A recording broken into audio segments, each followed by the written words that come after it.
Okay, Inspector calls in 5 minutes. We're now looking after the inspector's left at the first part of the ending, really. He's left them all on stage in particular situations. Worth noting what they're doing. Sheila crying.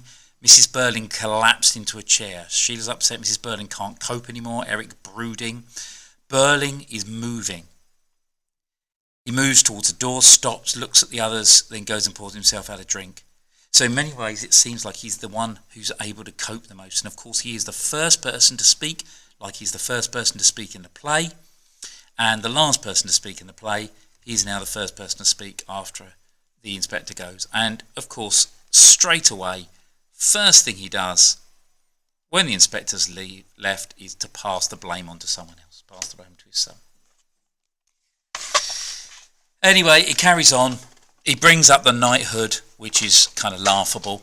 It shows all he cares about. It's still that incredible selfishness that he's thinking about.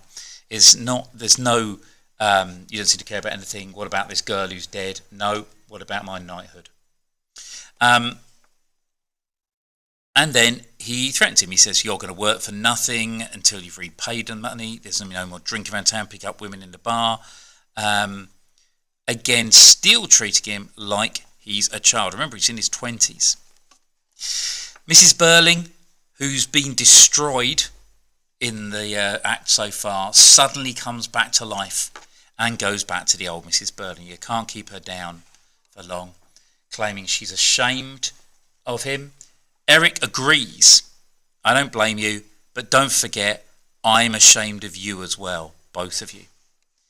There we have, again, the idea of turning the tables a little bit. You wouldn't expect here in an Edwardian situation like this, in an Edwardian society like this, for a child to turn on the parents like this, but they've done. They've done exactly that. And Birling shows that he has no interest because he still says there's every excuse for what him and his mother did. So he still refused to see he did anything wrong. It carries on. Sheila points out that she is ashamed of herself, but the point she's making is they're beginning to pretend that nothing's happened. Birling completely misunderstands and goes on about the public scandal again. And for the first time, she makes the point here, you don't seem to have learnt anything. She understands the key point is what you learn.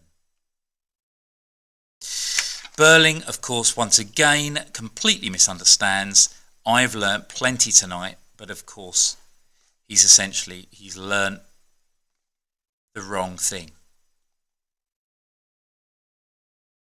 He doesn't see the right things, and that's, again, part of what's going on. We carry on, a reminder in case we'd forgotten of the situation in which the inspector arrived. That leads Sheila into thinking reflectively about him. Was he really a police inspector? But the key thing is, it doesn't much matter now, she thinks, whereas Birling comes back to, yeah, it does. It makes all the difference. No, it doesn't. And there, straight away, is the split of the generations coming in again. What essentially is happening is Birling is saying it matters because the only thing that matters is the consequences. Sheila is saying, no, it doesn't, because the thing that matters is our actions. Birling, consequences, Sheila, actions. Older generation, consequences, Sheila, actions. Okay? They refer to her as childish, to which point she becomes the adult again, as she's been threatening to do all the time.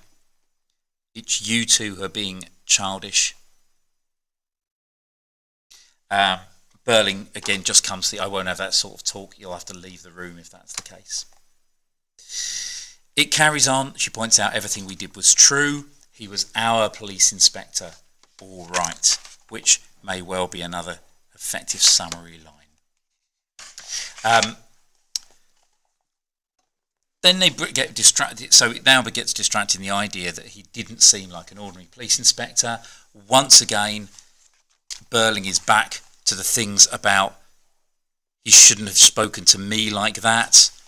Okay, they don't talk like that. I've had dealings of them. Again, he separates himself from policemen. They're a different kind of breed to him. Gets angry that Eric's confessed to theft and therefore he's got information, etc., etc. Mrs. Birling, still not dealing in reality. He certainly didn't make me confess. Yes, he did, Mrs. Birling. But they carry on. He didn't like us, prejudiced from the start.